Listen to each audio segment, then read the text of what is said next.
అందరికీ నమస్కారం. ఇప్పుడైన తర్వాత క్రెడిట్ కార్డులపై సుప్రీంకోర్టు సంచలన ప్రకటన. క్రెడిట్ కార్డులు వారందరికీ కూడా సుప్రీంకోర్టు కీలక ప్రకటన అయితే చేసింది. దానికి సంబంధించిన వివరాలు వీడియోలో తెలుసుకుందాం. ఈ రోజుల్లో ఏంటంటే చాలా మందికి ఒకటి కాదు, చాలా ఎక్కువగా క్రెడిట్ కార్డులు అయితే గనుక తీసుకుంటూ ఉన్నారు. దీనికి సంబంధించిన నిబంధనలపై సుప్రీంకోర్టు ఇప్పుడు సంచలన ప్రకటన చేసింది. ఆ వివరాలు తెలుసుకుందాం. వీడియో పూర్తిగా చూడండి. అలాగే తప్పకుండా లైక్ చేసి ఛానల్‌ని సబ్స్క్రైబ్ చేసుకోండి. అలాగే లైక్ చేసినట్లయితే మీ ఫ్రెండ్స్ అండ్ ఫ్యామిలీ మెంబర్స్ కూడా మెసేజ్ అయితే వెళ్తుంది. వివరాల్లోకి వెళ్ళిపోదాం.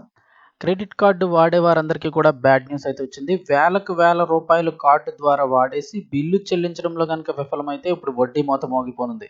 అందులో బ్యాంకులదే తుది నిర్ణయం అని చెప్పేసి స్పష్టం చేసింది.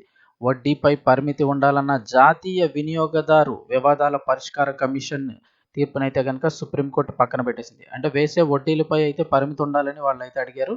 దీనిపై సుప్రీంకోర్టు ఈ యొక్క వివాదాన్ని అయితే పక్కన పెట్టింది. దీంతో నిర్ణీత గడువులోగా బిల్లు చెల్లించని వినియోగదారుల నుంచి పెద్ద మొత్తంలో వడ్డీ వసూలు చేసుకునేందుకు బ్యాంకులకు ఇప్పుడు మార్గం సుగమమైంది. కాబట్టి క్రెడిట్ కార్డు వాడకందారులు సకాలంలో బిల్లు చెల్లించడంపై దృష్టి సారించాలంటున్నారు నిపుణులు. సో ఇప్పుడు కోర్టు కూడా పర్మిషన్ ఇచ్చేటప్పటికి ఇంక వడ్డీలు ఇంకా మామూలుగా పడవు. సాధారణంగా చూస్తే క్రెడిట్ కార్డుల బిల్లుల ఆలస్య చెల్లింపులపై సంవత్సరానికి 30% మించి వడ్డీ వసూలు చేయరాదని ఎన్సీఈడీఆర్సీ 2008లో తీర్పు అయితే వెలువరించింది. అయితే ఆలస్య చెల్లింపులపై బ్యాంకులు 36 నుంచి 49% మేర వడ్డీలు వసూలు చేస్తుండడంపై ఆవాజ్ ఫౌండేషన్ వినియోగదారులు కమిషన్ ఆశ్రయించడంతో ఈ తీర్పు వెలువడింది. అంటే మీకు తీసుకున్న దాని మీద 30% వడ్డీ కాకుండా ఇంచుమించు 49% అంటే మీరు తీసుకున్న దాంట్లో సగం దగ్గరికి వడ్డీగా తీసేసుకుంటున్నారు. దీనిపై కోర్టుకు వెళ్తే దీనిపై కొన్ని బ్యాంకులు కూడా సుప్రీంకోర్టును ఆశ్రయించాయి. తొలుత స్టే ఇచ్చేందుకు నిరాకరించిన సుప్రీంకోర్టు 2009లో తీర్పుపై స్టే విధించింది. దాదాపు 16 ఏళ్ల తర్వాత ఈ వివాదానికి పులి స్టాప్ పెడుతూ కమిషన్ ఆదేశాలు పక్కన పెట్టింది.